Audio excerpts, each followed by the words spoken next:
11-chi savol. 1 mol oktanni to'liq yondirish uchun ekan, to'liq emas, yondirish uchun. Xo'p.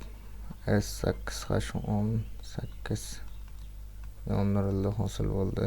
Karbonat angidrid va suv. 8 9 25 12,5. Keyingi bizda karbonat angidrid emas, is gazi hosil qilib yongan ekan qanchadir qismi, lekin jami umumiy 1 mol berib qo'ygan. Mana bu yerda 8, bu yoqda 9. Sal qisqartiramiz. Bu yoqda kislorod koeffitsiyenti sig'ish kerak. 17 2 8,5. Xo'p, oktanning necha foizi is gazi hosil qilib parchalangan?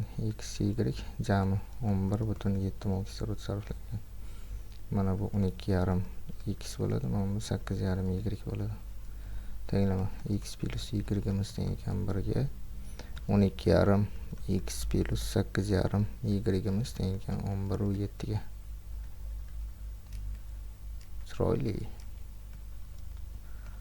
sistema. Is gazi hosil qilib parchalangan bo'lsa, bizga Y kerak ekan. Demak, X ni qisqartirib o'ramiz.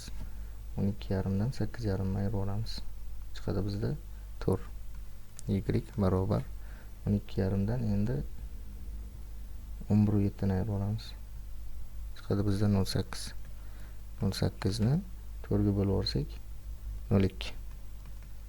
Jami 1 mol oktan bor edi. O'sha 100% ni tashkil qiladi. Uni 0,2 moli is gazi hosil qilib parchalangan, bu 20% bo'ladi. Javobimiz A.